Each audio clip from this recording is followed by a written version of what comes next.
Hey, how is everyone?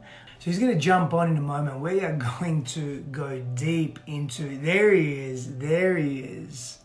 Let me get him on, let me get him on, let me get him on. Let me just see. My man. Come on, connecting. Hey, Peace, bro. peace brother, how are you? Oh man, I'm good, man. No question. How about yourself? Yeah, good man, good. Can you hear me okay? I can. I'm gonna turn my phone up a little bit. But yeah, man, I can hear you. Good. I may actually just put my earphones in so that maybe hear each other a little better. Or this will be hear you a bit more clear. That could be a bit more clear, yeah? Yeah, that's good. Okay, man. Well, I want to say thank you so much for being here. And this is going to be, I have a feeling it's going to be a pretty epic conversation. And we got together it was a few months ago now doing a podcast, yeah? Yes. Yeah. Yeah. Time goes by Yeah, I so jumped on almost a year, bro. almost a year. Whoa. Okay. So anyway, a year ago we jumped on, did that podcast, and that was cool. And we've been going back and forth the last few weeks. And I think there's a few important topics to speak to. And I'm curious, where it goes. But I know we were talking about, moving sexual energies, how sexual energies can really evolve our sense of being and begin to, break down discrimination, break down barriers, difference, isolation. I'm so curious to hear your thoughts on that. But I mean, beyond that, and the emotional charge that conscious sex and sexuality and sacred union and that level of intimacy can bring into our lives. I'm curious to know your thoughts on that. But before we delve deep into that, brother, for my audience particularly, because we've jumped on my Instagram, introduce yourself, tell the audience a little bit about who you are, please. And as a sort of fun fact, tell us one of the biggest challenges that you've been through and how you moved through that. And then we'll just let the conversation flow, man. All right, sounds good, Stefano. So, well, for me, again, I'm Sho Far, and the work that I do, I like to call it SEX. So Central Emotional Exchange. I know that some people like to call it Sacred Energy Exchange, and I love that acronym too. But when I was writing my book, about 3 years ago, I was trying to come up with an acronym that, for me, just in the name itself, would help people kind of get what it is that we do. Because I know for many of us, like when I first started my journey in 2002 with it, it's kind of new and we have no point of reference, right? So Central Emotional Exchange is talking to the central being the physical body, and then the emotional body, our emotions, and then the X is for our awareness, and our breath is what weaves between the sensual and the emotional. I love that, man. I love that. Tell me a little bit about I just want to get people really get a feel for you, who you're working with at the moment, what you're really passionate and excited about as well. Obviously that and the integration of that into humanity and community. And again, back to that challenge, if you don't mind, like some of those, one of the biggest challenges that you face in your life is I feel that, for me, brother, and I'll just share very, very briefly on this. For me, one of the biggest challenges of my life was really dealing with my shame, and more specifically my actions, my aggression, my anger, my infidelity, my lying, my cheating, my shadow, like really, all the quote unquote bad shit I did that really hurt others along the way of my journey, being very immature and inconsiderate. And that has been some of the biggest challenges. And that brought up a lot of shame from my childhood and dealing with childhood abuse and wounding and all of that. But it's also shaped who I am today. And without all of those experiences, and I know sometimes, many, many years ago, if you had told me, hey, all this really difficult shit you've been through, it's actually worth something, and here it is, I would have said, go fuck yourself, right? And sometimes we get to that point where it's just, we don't believe it, and we can't receive that. But knowing you, brother, knowing you in the way that I do, Sho Far, knowing you, seeing how you move through the world, there's something that's crystallized within you. I think you had a number of different experiences in your life where they've been deep awakenings, deep catalysts for transformation. Love for you to share a little bit of that here as well. I love that. Thank you for asking that. I think there's been a number of challenges, but if I was to funnel it down to some of the main ones is being a black slash man. And, you know, I say quote unquote black, you know, with these different social programming about what it means to be black, what it means to be a man, and what it means to be a black man. And so some of those challenges around, you know, blackness and the challenge that I've seen around, you know, growing up. So I was born in Jamaica, Queens, New York, and then raised in Richmond, Virginia. For those of us that don't know, Virginia was one of the original colonies, you know, the 13 colonies. And I like to say that I come from the land of the Pamunkey and the Powhatan, the Monacan, the Chickahominy, the place that we now call Virginia. These were some of the tribes that were there before. And coming up, you know, growing up right down the street, Stephanos, from where Patrick Henry gave his speech, "Give me liberty or give me death." And then he went home to his slaves, you know? And so growing up in racist Virginia as a black man and the different things that I saw, the inequalities and everything. So that's one, and that's a whole journey. And then just as a man who did not have his father in his life, you know, maybe even from my father was a Black Panther, my mom told me, and that he, you know, and the different things that he struggled with, you know, that came through his lineage. And so he was never really present in my life. And so my journey of manhood also, and what it means, and I'm still on that journey, you know. So those are my major struggles, you know. Yeah, wow. Brother, what brought you to Virginia? So I'd imagine you moved from a city where there was greater levels of superficial familiarity or surface level familiarity, and, you know, skin tone, culture, race, etc., to a city or a place where there was so much more oppression and discrimination. How did you also internalize that? What did you make that mean about yourself? Yeah, well, so many things. I mean, this is how insidious you know, racism can be or any of the isms, and we're talking more about the isms, right? It's not just racism. They're insidious, and they can get in without us even knowing. I remember my mom asking me as a young kid, I was maybe 5 years old, why I wasn't coloring. You know, in my coloring book, I would color everybody, I would color everything, the grass, the trees, the birds, whatever, but I wouldn't color the people. I would leave them white, like the page. And my mom asked me about that. And Stephanos, I was like, I don't know, because I don't think the brown or black is pretty or, you know, nice looking. And here's the thing, I never had a Ku Klux Klan member yell in my ear, "Nigga, you ain't," you know, I never had someone right up in my head or, you know, like burning crosses in my front yard. It wasn't blatant. It seeps into our consciousness, you know, quietly. You know, I am a 5-year-old, you know, young boy, and somehow I got the idea that my own skin tone was ugly, you know? And so it's interesting.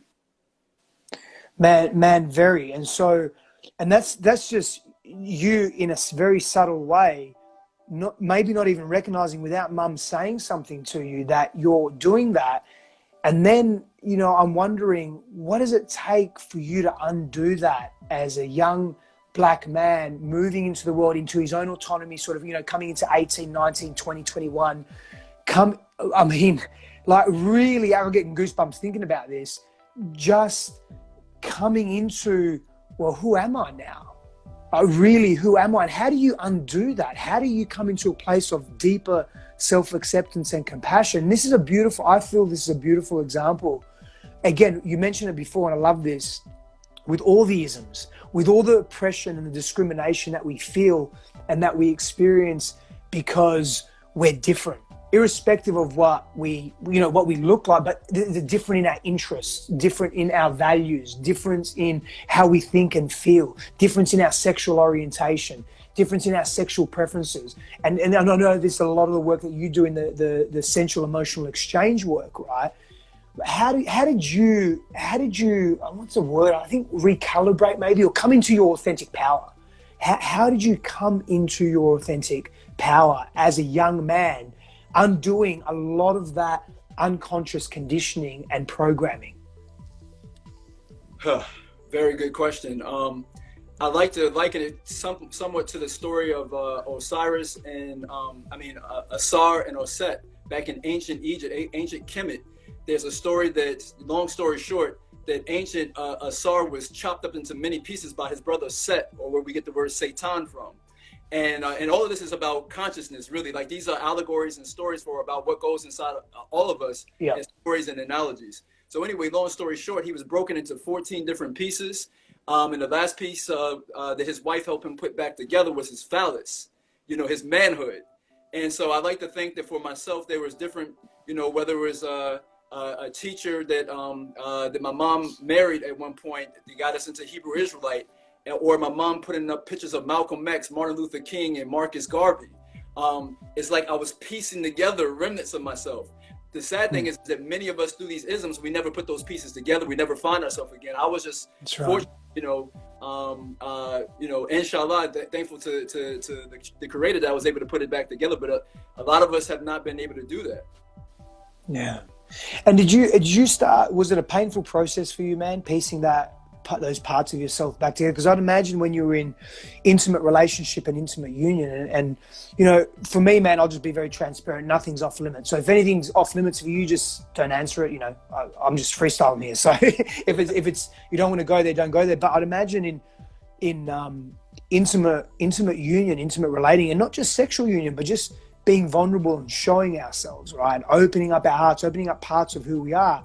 There's almost this divide and chasm within, because it's like we want to show parts of ourselves, yet we're scared. There's a fear that it's going to be discriminated against or rejected or humiliated or judged or ridiculed, right?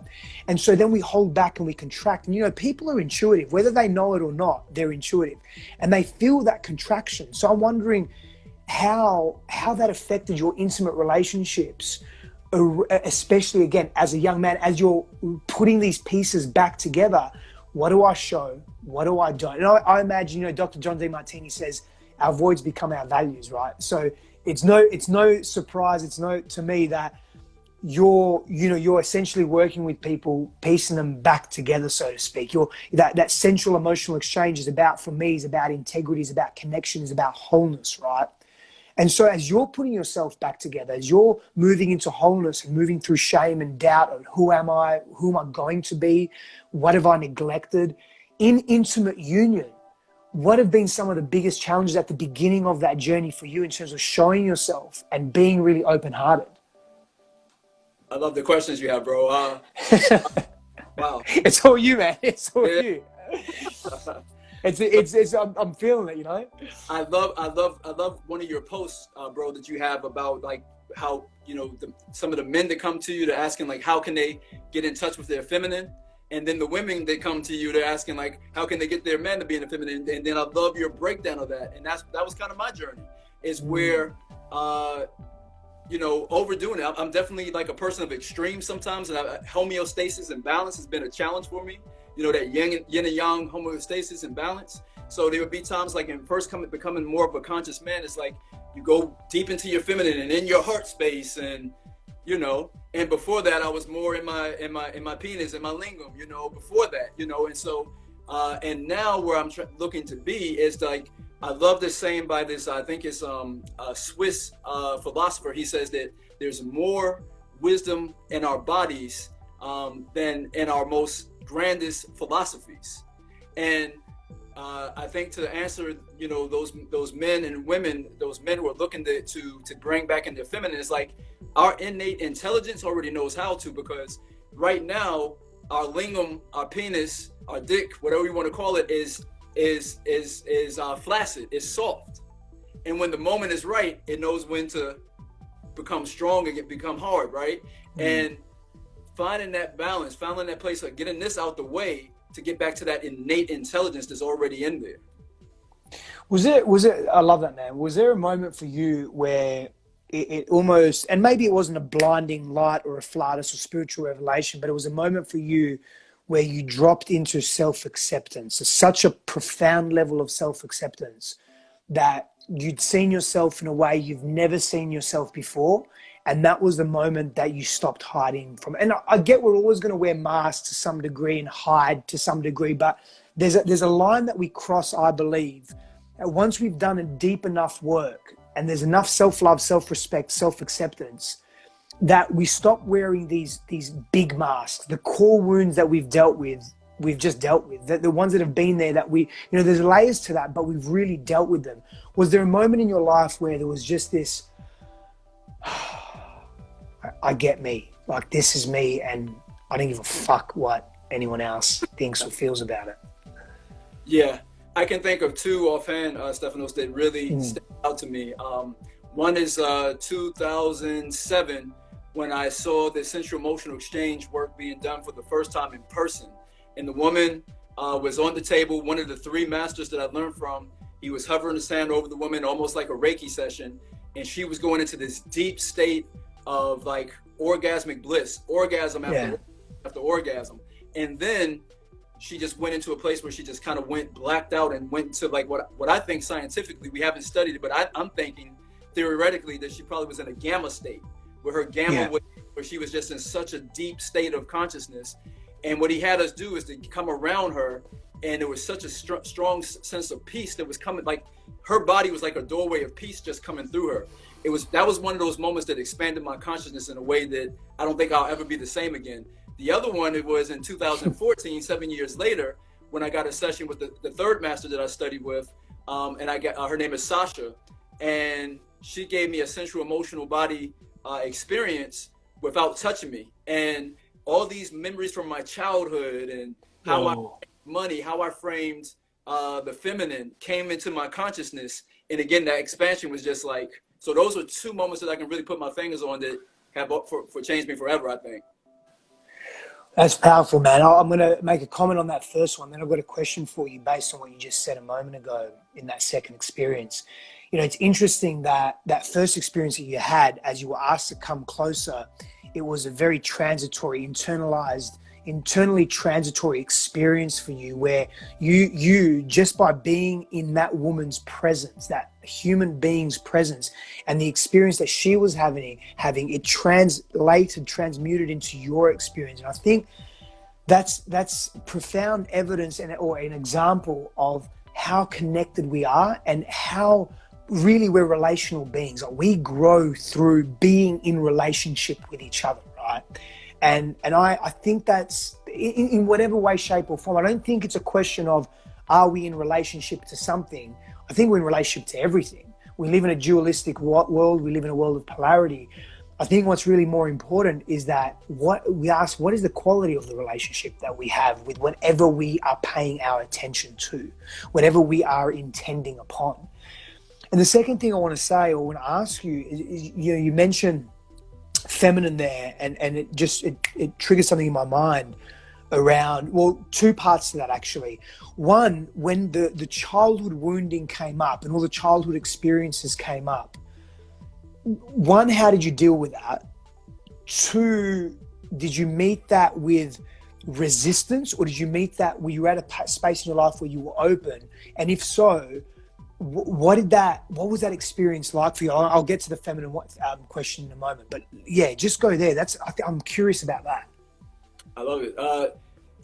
That's the beautiful thing about my experience of the work, and then like with the clients that I've worked with, what they've shared back with me. But speaking from my own place of experience, what happened for me is that there was a grand reframing of these experiences. It's like, the reason why the person starts to orgasm when they get in this work done, that's one of the possibilities of where the session may go, is because we start to reframe some of these things, these woundings, all of these things that have not felt like love, that have not felt like, unconditional acceptance and appreciation. And so what happens is that we're starting to transmute these emotions, these soil emotions. I saw another one of your posts where you were talking about like the stairs and how we always want things to go up. True, we want them to go up, but we got to also honor, if you don't have something going down, you have no stairs. And so there was a grand reframing of these things that I had looked at as quote unquote negative. And like you were talking about earlier, like you would have fought somebody if they had told you that all these shitty experiences would actually mean something to you later, and that they would actually be same thing. It's like their soil, their manure, they're the things that the plant grows from. Most certainly, man. And that's, often for me, my journey's been one of those journeys where it's, yep, I've had to learn the painful way, the extreme way. I've had that extreme personality, that extreme sense of experience, that extreme sense of feeling my way through the world. And overall, I look back now, it's been quite profound for me.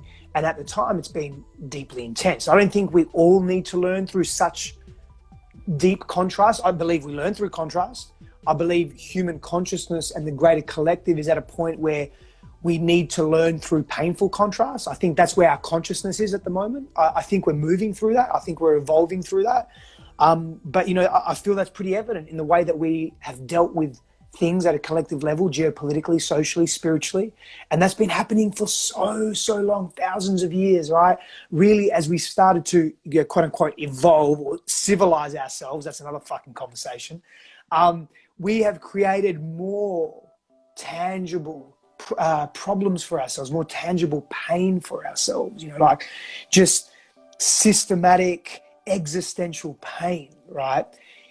Interesting. So this, what I'm hearing is sex consciousness. I'm hearing sexual consciousness, right? And so let's get into a narrative or a dialogue here around sex consciousness and the power of sex consciousness, and specifically how sexual union and the sacredness of sexual union, set through an intention, and I'm sure various practices and rituals and so forth, but how the sacredness of sexual union and sexual consciousness, it brings us together, it unifies us, and it begins to end discrimination and fear of difference.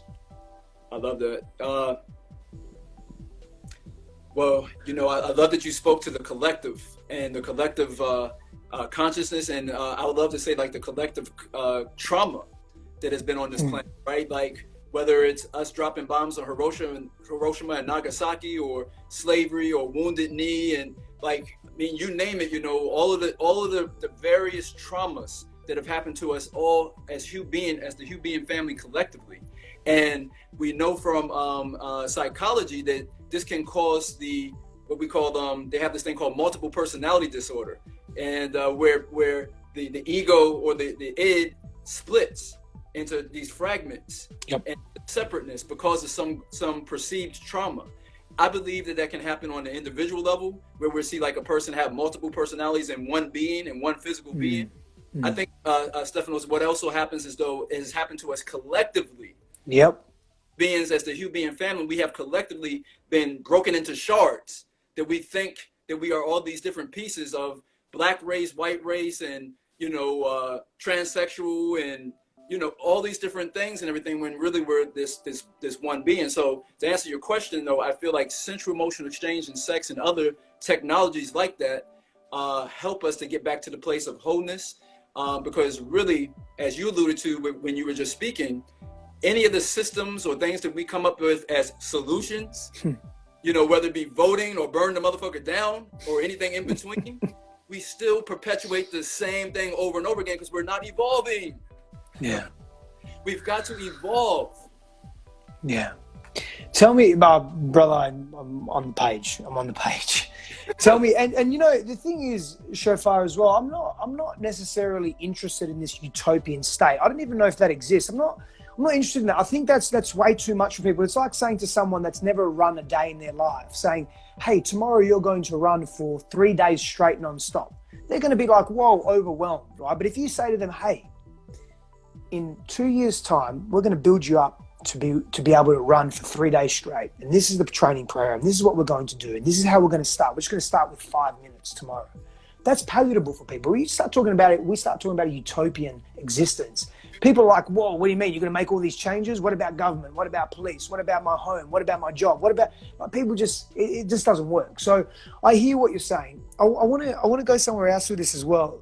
Tell us more about if you're aware of this, the roots of sensual emotional exchange, whether it just be the energetic roots and the ethos, which you've delved into, of course, but also where does it come from? How is it born? Because most things that are fucking epic are usually born from pain. You look at Jesus Christ on the cross. You look at what the Greeks went through to bring democracy and philosophy to the world. You look at what Moses had to go through as an example.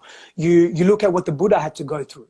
Like there's this deep suffering that preludes awakening, and I'm imagining with central emotional exchange, and I'm not too familiar with it, and I don't know if the audience is as well. But can you tell us a little more about the roots of that and the story of that, the value of that at a deeper level? Yeah, so from the ancient systems of Tantra and other technologies, from ancient India, ancient Kemet, ancient China, these different places with sacred union and sex. From my understanding, what I was taught is that they actually were born out of necessity so we have this thing called the great year of consciousness, where we like the spring and the summer and the fall and the winter, consciousness is at all time high at a place called the Krita. And then you go down into what we call the Kali Yuga, where we're thinking that we're separate and that we're races and that we're all these different things. We're just coming out of the Kali Yuga now, and we're going back into spring, but we're still in winter, and we're going to be there for another 2,000 some years. So yes, yeah. So with that being said, I've heard that these different technologies came from a place of those of us who are embodied in the masculine needing to be reminded, because the feminine already kind of gets it in certain ways. So these technologies came to help remind us masculine beings about connecting with our heart and being able to see things as a whole and everything. So that's one answer. And I believe that it's an especially good technology for where we're at now, because of all of the different isms, that we have on the planet, that it can bring us back into a holistic way of being. Is it a combination of spiritual, emotional, physical, bioenergetic work, so to speak? So I'm assuming it's quite a holistic practice. Yes, sir. It's so what I like to say is that, and getting a little quantum physics with it, is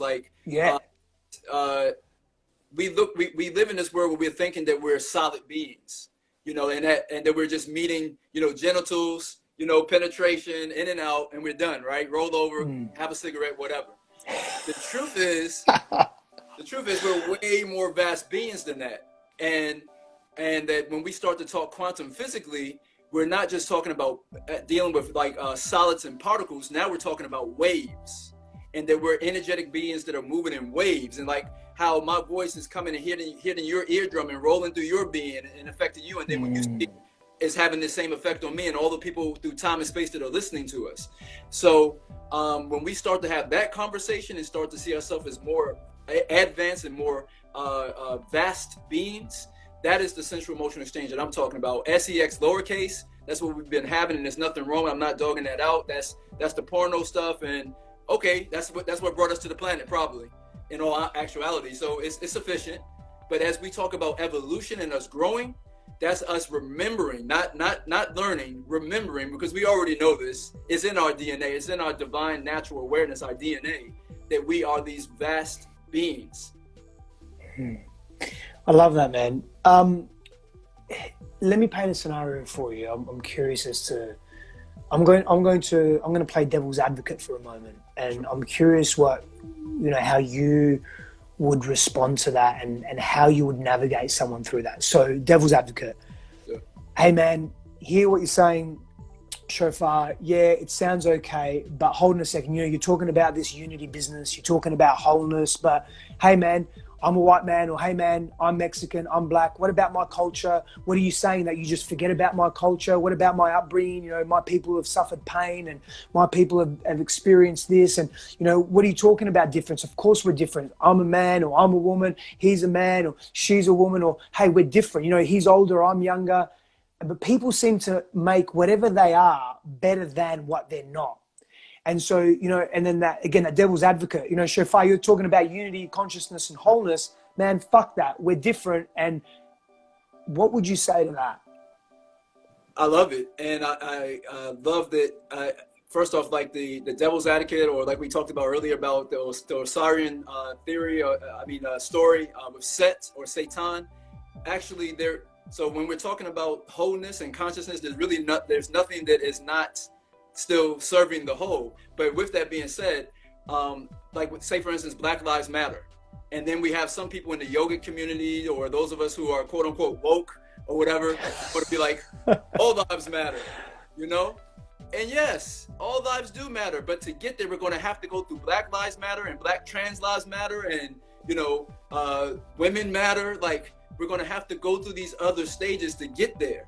And so I would say, brother or sister, I hear you, and I agree with you wholeheartedly. And we got to go through the dirt to get there. It's not going to be any spiritual bypassing. Yep. I love the way you said that. And I love the way that you've gone into that, because that's a big thing, man, in our, you know, in the quote unquote woke AF communities, is that, you know, that spiritual bypassing that exists. And we, you know, at some point, I think we've all done it. I think, you know, when we look deeper into what spiritual bypassing is, you know, really, man, it's a fear, it's a protectiveness. It's that ego-id split. It's the fragments and fractures of self, of the psyche, that are here to protect us.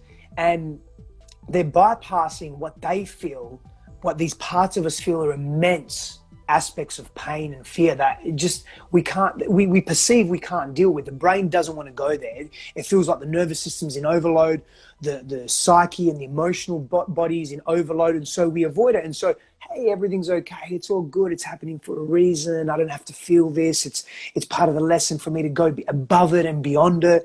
And I think we're really missing something, because, you know, and this is a more of a young energetic that I'm going to speak to in a moment, or a masculine energetic, whatever language you prefer, or a do or go energetic that I'm going to speak to. But there's something to be said for moving through challenge. There's a resilience that's cultivated within us, right? And a confidence that comes from, oh, I've trekked through the mud. I've trekked through the really tall grass, the thorns and the weeds, and I've climbed this steep mountain. And there's something to be said for getting through that, and that wholeness that you're speaking to. It's not avoiding. And so we're not living in fracture, and we're living in greater openness, because we're actually looking at all facets of being. And I think that's something that we miss so much, right? We miss that so much in life, that we divide in order to feel some sense of superiority and safety. Like, oh, we've got control now. I've got control now. So if I divide and separate myself, I can observe very clearly what I'm controlling, and I'll control through making myself better. And that attitude permeates the collective. And in doing so, what are we doing? We're losing ourselves. And so this thing that we're trying to separate ourselves and create a distinction to, you know, place ourselves in a higher echelon of being. But what we're actually doing is dimming ourselves fucking massively. Yes, I agree. By trying to you know, step away from these things and everything, but it's like the sun stepping behind a cloud and everything. You know, I totally agree with you. Yeah, I like how you said that, the sun stepping behind the cloud. What's your, you know, man, it's interesting being, for me, being identified as a Caucasian man. Like, it's interesting. I've lived my life identified as I suppose, Western European man. I grew up in Australia. My father's Greek, my mother's Italian. I grew up a little in Greece as well. But you know, by larger means, I've grown up as a Caucasian man, right? As a Caucasian male. It's interesting that something you said earlier about being black and being a man and being a black man. I mean, I don't know if many people know this, but statistically speaking, black men are one of the most, if not the most oppressed, marginalized group in the world. That's a big breath, bro. Like, I feel that in my chest, man. You know, like, I feel that for you as a brother. I feel that for my other brothers that identify in this way. Like, it's a fucking big thing, man. And we miss that, man. Like, we think, oh, you're a man. Like, you're sweet. You're a man. Like, it's okay. You know, you live in a patriarchy. Patriarchy's been dominating the world. I mean, that's another conversation. But the black man is the most marginalized man on earth today. Has been for some time. You look at the statistics. I can pull a book out behind me there. And it's not just a book, right?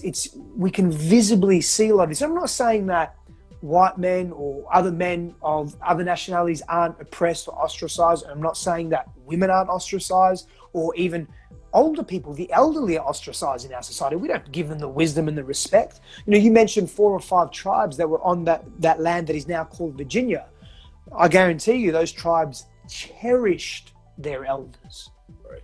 So there's all this marginalization, but you mentioned that black and that man and that black man, and it got me thinking about this marginalization that we don't really speak to a lot. I just want to know what with respect to that, what's on your heart, because I don't want to avoid these conversations. I know they're tough conversations. I know that I carry an unconscious privilege in the sense that I'm middle class, I'm 38 years old, I'm Caucasian male, I'm healthy in my body, I have access to resources. I know that I'm in a dominant subgroup of society. I get that. And I don't want to minimize my voice, and I don't want to minimize these subject matters either, from my perspective. I want to talk about them openly. I know that's why you and I are here, obviously, right? And I know you're open to that, and I know you love that, and your heart's open to it, and I fucking love you for loving that. And what's been your experience with that, man? Because you're living in this skin suit. You're living in that skin suit every day. And whilst I see you as a human being, I love how you said as a human being. I see you as a human being. I also see you as all these other things. I see you with a man that has facial hair. I see you as a black man. I see you as a man. I see you as an American as well. You live in America. And any other way that you choose to identify with that you want me to see you as. So talk to me a little bit about that, brother. I love it. Well, what I would say to that is like, I love the different points that you brought up there, Stephanos. And one of the things that I loved about Malcolm, to me, I bring Malcolm up, Malcolm X. To me, he wasn't just a black hero, or I feel like he should also be looked at as an American hero and a human hero, like for consciousness. Especially when you look at how he grew and his trajectory and the things that he went through and how he became who he came to be before his life was taken. So one of the things that he said is that, and I'm saying this to say about the uncomfortable conversations, he said, y'all know how to sweet talk white people. Y'all know how to sweet talk, and you know how to say, or put on a nice face. It's time that you start showing the real what's going on with you and really speaking out about being marginalized and being discriminated against. And it's time for us to stop looking at racism as like, excuse me for being crass for a minute, but like, oh, nigga, get over it. Like, slavery was 400 years ago. Things are still going on. Like we saw what went on with Floyd, but I mean, like, how many of us know about after Katrina, happened, Hurricane Katrina, and how the people were moved off of their lands, out of those lands, and new gentrified places were put up, and none of the people who used to live there could qualify for those new places. This is just in the 2000s, or that the San Diego, the South Dakota pipeline was put through a reservation in the 2000s. So this stuff is still going on. And I love the ability to have these uncomfortable conversations. And again, we need to realize that we are consciousness, but then as we come down into the third dimension, that we do have the European body and the black body, able to talk about things. That's how we're going to heal and we're going to grow. So that journey is one that I'm still on. One that for the rest of this lifetime, however long I have the exhale, inhale, have this life that, I will be in that journey and experiencing these things. But it has been and continues to be, I think, one of my deepest works as far as healing, because it is something that's constantly re-triggered. In order because there's an innate intelligence with our skin, right? We cut something and then it heals. But the thing about racism, why we wonder why, or again with the isms, is that we keep messing with the wound and the people can never heal because of the isms. If a person has gone through their whole life not understanding their sex and feeling like a man but in a woman's body or something like that, and we're constantly, because of the way society is built, we're constantly messing with that, and there can't be healing. Or if a black person, and there's the black community, and we talk about, well, I wonder why black people can't get themselves together it's because we're constantly going back at the scab and it can't heal. We need a place of there needs to be it needs to be like a cocooning of sorts. The yin energy, the feminine energy of healing. There usually needs to be a place of deep silence and to bring in the materials and the resources in order for that transformation to happen. You can't do that if we keep picking at the butterfly, and that's what happens each time these different events happen. You know, brother, you said a few things there that I want to touch on. So it's interesting about the cocoon piece, but you said something about silence and stillness, right? I heard a story once, and God was sitting on the throne of God, and it's an allegory, right? It's a story, I and love God is contemplating where shall I put. And it's interesting that we use the word I as if God is an I. That's another story. That's another conversation. But God is where shall I put and place the secrets of the universe? Where? And God is contemplating this, what appears to be eons and eons and eons and eons. But really for God, it's a timeless split second, not even, right? And God says, I know. I shall place these secrets in stillness and silence. For humanity fears to go there. And you touched on something there, man. Like, we don't spend enough time just being still. We don't spend enough time just being in our own silence, listening to the vibration and echo of our own sound, our own heartbeat, our own thoughts, our own feelings. We're so quick to distract, so quick to lose ourselves, so quick to forget about who we really are. And so, you know, you're right when you say that. How can we go into any level of wholeness when we continuously fracture ourselves, and we're taught, you know, we're taught this. I see it everywhere. There's this, people will look at each other and they'll be fearful because the other person's different. You know, there's been massive studies done on discrimination and prima facie association, and you can do these own tests. You just look up what the link is. I don't know which universities. A number of university studies that can show you how discriminative you are. It's based on time tests and ask you a question. You have to answer in a particular way and click faces and things like that. Isms are so inbuilt within us. So our brain naturally compartmentalizes, and it does that to keep itself safe. I get that. But over time, the culturally compounded effect of that has had us layering meaning across difference and saying, oh, you're different, you're bad. You're a bad person. You're dangerous. You're unsafe. You deserve illness. You deserve to be pushed away. And I believe these unconscious paradigms permeate the way we relate to each other.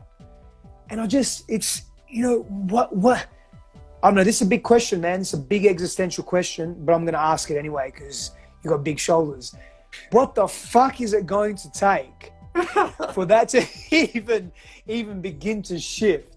What the fuck is it going to take for that to begin to even shift? Hold on, man. Let me get my Atlas shrug on real quick. You better do some reps, bro, and get warm because that's a fucking big question. Yo, man, that's one for us all to live together. And truth be told, as a village, but that's the answer. In my little attempt to what it means for me is, so my lady, my queen. Shout out to Kirti. I see you on here, dropping a lot of wisdom on there for those. I see it in, you know, coming up scrolling.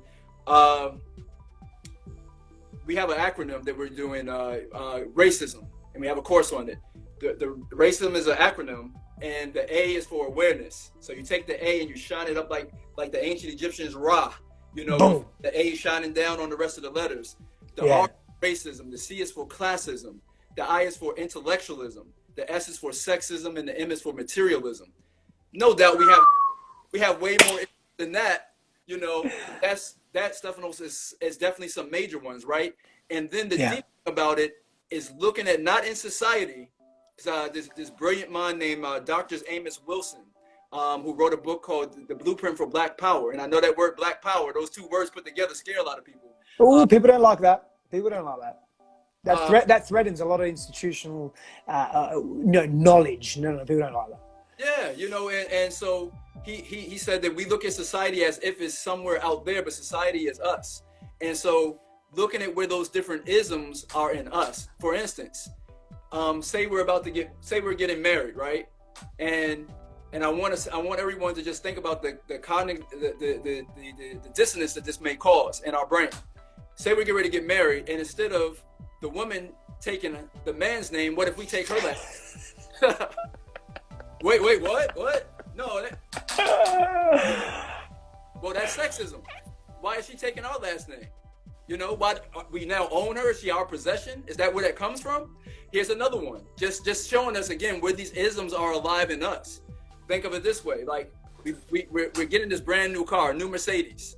You know, no, not bad. Let's do a Lexus, because you know they're made by Toyota, right? Oh yeah. New Lexus, whatever the top class is, right?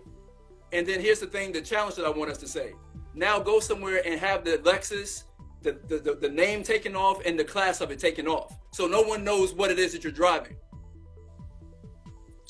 That's classism. We're wanting people to know, hey man, I got a little bit more money than you do, you know. So this is where the different isms are alive in us, bro. I get it, man. I get it. I see that. And I'm, I'm guilty to that, if that's the right word. But I'm part of that. We do. It's interesting, So, if I'm going to wear this watch, or I'm going to wear this necklace, or this band, or these shoes, or the car, like you said, or the house, or the postcode, or whatever it is. And there's parts of us that, and I'll speak for myself. There's parts of me that, okay, I catch myself, if I'm going out and I'm going to be in a social place, there will be times where I want to present in a certain way, so I perceive people see me in a certain way, and that's that ism where I'm at a certain level or class, right? And I don't, I think the first step to not escaping that, but moving beyond it as a means of my value and my self-worth is completely tied up in that, because that's the issue, right? And we become addicted to that then. And the first way to move past that, I think, is awareness, is that big A shining down, is, can I just own it? Can I just sit in ownership of it and have awareness around that, so that I can then consciously choose, you know what? Sure, I'm going to make a change around that. I agree, bro. And knowing that, like in traditional Chinese medicine, which is another part of my background, is we look at things in the body when we're not in a place of homeostasis. And let's be honest, like, who amongst us is, we're usually doing this anyway, right? In some way. So we either look at things from a place of deficiency or excess. So when we go through the isms, whether I be the privileged or the underprivileged, whether I be the oppressor or the oppressed, whether I be the empowered or the disempowered, I'm still playing into it one way or the other. It's feeding into it, right? And that's the relationship, full circle into, we are in relationship with everything we do. And you cannot have a perpetrator without a victim. Right. And at some level, people struggle to hear that. And I get it, man. I'm a quote unquote victim of abuse as well. I feel that I've been abused in different ways in my life. And there were times, of course, where I was a child, I was unconscious, I wasn't able to protect myself or make decisions to move me from that environment. But we're sort of at a meta-analysis here. We exist in relationship to each other. And how do we, and again, what quality relationship do we want to be? I saw a comment here, the poetry bender, I love it. We should just walk around naked. I tell you what, that would probably solve a lot of issues. It'll probably solve a lot of issues, because then there's that rawness, right? Like we spoke about this earlier with you, with your openness as you're coming into the world as a young man. Defragmenting yourself and going into, okay, I want to move into wholeness. What does it look like and feel like? I don't know. I think if we all ask ourselves that question, man, I think that's a great start to that. How do we break free of a society that is over segregist? It's too separating, and I think that's part of it. I think that is there. That's a pretty empowered first step. I agree, and I think that's where orgasm is so powerful, Stephanos. That's the little death, right? The ego for a minute. That meaning making machine, the monkey mind, it takes a break for a second. Chill the fuck out, for a second. Yep. And that holistic moment where none of these things exist. And the powerful thing about sensual motion exchange, or about these different technologies that, like yoga and qigong, and how they can get us to have that moment of orgasmicness or whatever, is that in that place, we're able to take the fragments and put them together. And that's why I think sensual emotional exchange and those different technologies, they can heal us and get us back to the place of wholeness again. I truly believe that they can change the world. I believe that too, man. And I agree with that, with orgasm and physical orgasm being that mini death, and physical orgasm grounding us in the present moment where nothing else matters. Everything out on the periphery is gone. It's like this. It's like when you see an image of the Big Bang or a star almost imploding. It's like it collapses in on itself and then like, and that's that orgasm, right, man? I mean, I could share very many stories with respect to that sacredness of union and that connection, that deep sensual sexual connection. Just, once with my wife, we had an amazing connection, sexual union and connection. We both collapsed after into this just boom out, right? And we went into this dreamscape where we almost just woke up suddenly at the same time, and we described to each other the same dream. We were in the same space, and it was because of the quality of the union and the deliberate nature of that and the intentionality that we brought into that and the presence. And I think actually, let's just scrap everything we've said and just say, how do we shift into a more inclusive, connected, bonded society? I think there's one word answer. It's orgasm. Right. Oh shit! I think that's it. I think that's the answer. It's definitely the most fun, bro. Yeah, well, that's for sure. That is for sure, man. Sho Far, I love talking to you, brother. I appreciate you so much. Is there anything? I'll be mindful of your time as well. Is there anything you want to add? Anything you want to say? I'd love, how to obviously have people reach you, your website, whatever, anything, and anything and everything. And I'll give my details as well. Oh man, I appreciate it. First off, I want to say real quick shout out to the poetry bender. I know you pointed him out. So that whole thing about the car with taking the name off and everything, I remember him posing one time. We went to like an open mic together, and I think he had said that he had stepped down the level of card that he had because he started thinking like, if nobody saw me in this Benz, would I even care of having it? So that actually, again, how relationships and how we can affect each other. So that level of when you gave him a shout out, that's where I was like, oh shoot, that's where I got it from, that brother right there. So good. But what I have going on that I'm excited about is Kirti. We have intimate relating. We do that with couples. Have Chi Up, which is a brand new program for men who want to learn the sensual emotional exchange or step up their divine masculine. So I have that. And then the last offering that I'm really excited about right now is racism.